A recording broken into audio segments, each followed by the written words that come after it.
Venons-en au sommet de Paris pour l'action sur l'intelligence artificielle. Parmi les grands enjeux autour de l'IA, il y a cette question: comment anticiper l'impact de l'IA sur les enfants et les adolescents? Nos invités en ont fait leur cheval de bataille. Bonsoir Mathilde Serioli, soyez la bienvenue sur TV5. Vous êtes docteur en neurosciences, cofondatrice d'Everyone AI et vous êtes la directrice scientifique, et à vos côtés Anne-Sophie Serret, cofondatrice également d'Everyone AI, directrice exécutive. Alors Anne-Sophie Serret, Everyone AI, c'est quoi? Quelle est la vocation de cette structure à but non lucratif qui participe activement à ce sommet? Oui, alors notre mission est d'anticiper et éduquer sur les risques et les opportunités de l'intelligence artificielle pour les enfants, les adolescents et les jeunes adultes. Donc notre cible, c'est vraiment les 0-25 ans, jusqu'à ce que leur cerveau soit complètement développé. Donc toutes les étapes, on va le voir. Alors lors de ce sommet pour l'action sur l'intelligence artificielle, il y a une information. Le Forum de Paris sur la paix a annoncé la création d'une coalition mondiale qui vise à garantir que cette IA contribue au développement des enfants, justement, plutôt que de leur nuire. Concrètement, qu'est-ce que cela pourrait donner? Ce que ça peut donner, c'est que déjà, il y a 2-3 choses à savoir. C'est que vraiment, on s'intéresse aux enfants, puisque entre 0 et 25 ans, c'est la période où le cerveau se développe vite. Les enfants, ils apprennent rapidement. Mais en dehors de cette période, ça devient plus difficile, c'est moins efficace. On s'en rend bien compte, par exemple, avec l'exemple des secondes langues. Quand on l'apprend beaucoup plus tard dans le développement, on apprend moins bien, on garde un accent, peu importe combien de temps on l'apprend. Et donc, on veut vraiment faire attention, à l'heure de l'IA, de conserver des expériences qui soient riches, qui soient enrichissantes et qui soient adaptées à l'enfant pour être sûr de ne pas nuire finalement au développement, mais au contraire d'anticiper quelles sont les utilisations qui sont bénéfiques de l'IA, parce qu'il y en a plein de belles. Il va vraiment falloir aller finalement définir les risques et définir les bénéfices pour qu'on puisse utiliser l'IA pour le meilleur. Et aujourd'hui, le développement des applications de l'IA va très vite, on le sait, il n'y a pas de barrière de sécurité, de guide d'utilisation, pas de moyens de contrôle dans l'usage qu'en font les enfants. On parle d'ailleurs même parfois maintenant de bébés écrans, d'enfants écrans. Concrètement, quelles sont vos actions pour essayer justement, non pas d'alerter, mais de transmettre aussi, parce qu'encore une fois, il n'y a pas que l'aspect négatif des choses? Oui, alors on croit beaucoup à la multi-expertise, au fait d'avoir tout le monde autour de la table. D'ailleurs, à l'image de notre équipe de cofondation, on a différentes expertises, de l'éducation. On a, avec Céline Malvoisin, aussi Grégory Renard, qui est un expert en IA depuis plus de 25 ans. Et donc Mathilde Serioli, donc, qui est notre docteur en neurosciences. Et en fait, on a vraiment cette approche où on met tous les experts autour de la table pour que l'IA soit bénéfique pour les enfants et limiter un maximum des risques. C'est pourquoi on a lancé cette coalition internationale lors du sommet, en co-leading avec le Forum de Paris pour la paix, l'excellente équipe du Forum de Paris pour la paix, avec qui on est très content de pouvoir travailler. Mais en quoi cette IA peut-elle être bénéfique justement aux plus jeunes d'entre nous, aux enfants, aux adolescents? Je précise que vous êtes basé, je ne l'ai pas encore dit, aux États-Unis, donc on imagine que vous avez peut-être, vous là-bas, un terrain d'avance dans les pratiques, dans le regard, dans vos observations.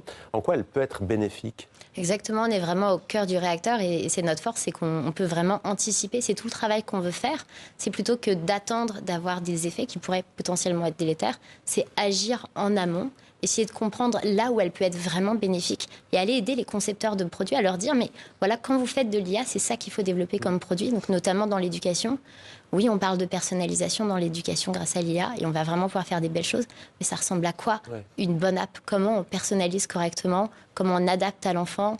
Comment on donne aussi des feedbacks qui sont très positifs? Le but, c'est pas d'aller juste donner des points et des étoiles quand l'enfant réussit, mais plutôt, grâce à l'IA, d'aller faire une analyse très poussée des erreurs qu'ils font et pouvoir aller leur pointer les difficultés et les leçons qu'ils devraient reprendre. Par exemple, ça, c'est une des opportunités. Mais un enfant, par exemple, qui a 4 ans, 5 ans, 6 ans, comment on pourrait travailler avec un enfant et l'IA, en fait? En quoi il peut l'utiliser? Est-ce que ce sont les parents, l'entourage? Hier, on parlait d'éducation, qui vont utiliser une méthode d'apprentissage, une application. Comment ça fonctionnera? Oui, alors il y a plusieurs choses, mais déjà, ça peut être à un niveau simple. On le voit bien, les 4-6 ans, par exemple, ne lisent pas encore. Donc c'est vrai qu'on le voit avec les outils type Alexa, Siri, qui permettent à l'enfant d'aller rechercher de l'information. Et ça, c'est des relations avec l'IA qui sont OK, parce qu'il n'y a pas d'émotion qui est engagée, c'est vraiment de l'information qu'il récupère. Donc là, par exemple, ça peut être intéressant, oui. La suite, vous allez repartir aux États-Unis, on imagine, vous allez continuer ce travail. Comment est-ce que cette coalition peut justement peut-être faire des émules aussi dans l'espace francophone notamment? On pense à la Belgique, à la Suisse, au Québec aussi peut-être? Oui, tout à fait. En fait, on a déjà 11 pays qui ont rejoint cette coalition internationale, dont la France, mais le Danemark, la Norvège, le Sénégal, le Togo, la Côte d'Ivoire, le Chili, le Mexique. Il m'en manque, mais voilà, il y en a 11 et beaucoup d'autres qui arrivent. On travaille aussi avec les entreprises, donc OpenAI, Google, Hugging Face, Anthropic. Voilà, des grandes entreprises qui veulent vraiment mettre l'IA au bénéfice des enfants. Et l'avantage de travailler ensemble, c'est qu'on va vraiment pouvoir travailler sur des standards, sur des lignes directrices pour que tous ensemble, on puisse atteindre cet objectif. Et si on n'atteint pas cet objectif, quand même, abordons juste en une petite minute le risque. Quel est-il, le risque pour les enfants? C'est un retard de développement, un retard dans le langage, dans le rapport à son environnement? Alors ça peut être plein de petites choses. On a vraiment fait un énorme travail de recherche avec les experts en IA et en développement de l'enfant pour aller les identifier. Parmi les choses qui sont peut-être un peu plus inquiétantes, et on n'a pas tant de données, mais on a beaucoup de raisons d'imaginer que c'est pas là où on veut que l'IA aille, c'est vraiment dans la relation à l'IA.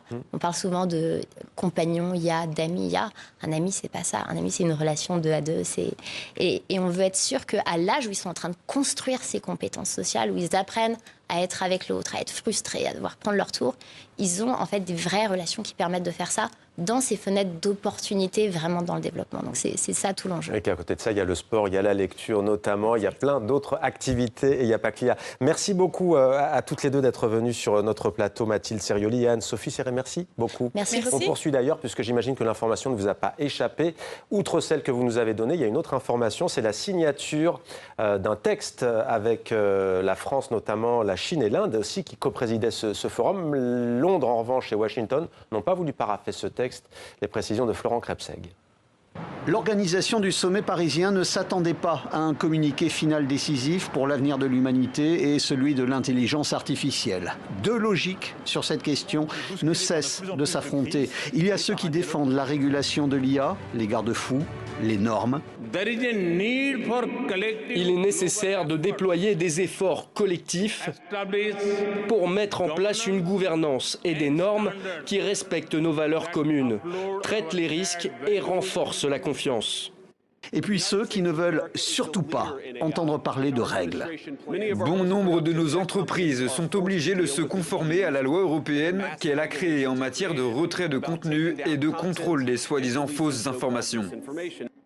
Résultat, la France, la Chine, l'Inde et une cinquantaine d'autres pays signent pour une IA inclusive et éthique, sans les États-Unis et sans le Royaume-Uni. Les signataires se sont également entendus sur cette phrase « Rendre l'intelligence artificielle durable pour les populations et la planète ». Un sommet inscrit dans le partage, mais aussi dans l'exposition des portefeuilles. Notre objectif est de mobiliser 200 milliards d'euros. 14 milliards de livres d'investissement au Royaume-Uni. Faut se dire, on fait des investissements, c'est super, etc. C'est un des objectifs de ce sommet. L'autre objectif de ce sommet était de rendre lisible cette intelligence artificielle auprès des populations, quitter le domaine menaçant de la science-fiction pour la faire entrer dans le réel et la rendre plus aimable. Science, santé, éducation, climat, énergie, emploi, information, culture, se préparer à l'IA sans oublier ceux qui n'ont pas aujourd'hui la possibilité de réunir l'argent nécessaire. Sans soutien, ces nombreux pays deviendraient de simples consommateurs face à une poignée d'acteurs surpuissants. En somme, rien de réjouissant. Voilà, et vous l'avez compris, il n'y avait pas que des politiques à ce sommet. Dans un instant, on va écouter un certain Pharrell Williams. C'est son point de vue sur l'IA. Mais d'abord, mesdames, puisque vous êtes toujours en plateau, si vous deviez nous donner un petit retour d'expérience de ce sommet. C'est le 3e, le prochain ce sera en Inde. D'ailleurs, l'information est désormais officielle. Un petit... On a trouvé que c'était vraiment une belle opportunité qu'ils avaient. À la base, ils ne comptaient pas du tout parler justement des enfants. Et c'est un sujet qui n'est pas abordé dans l'IA, alors que c'est quand même 30% de la population à l'heure actuelle a moins de 18 ans. C'est une grosse partie des utilisateurs et c'est vraiment important qu'ils aient pu laisser la place à ce sujet. Est-ce que vous trouvez que oui? On peut aussi rajouter que c'est un sommet vraiment orienté vers l'action. Et donc c'est vraiment à noter parce que c'est vraiment positif. On veut mettre l'IA au bénéfice de la population. Ce qui a été très bien dit, c'est aussi qu'il faut le faire de manière éthique et responsable.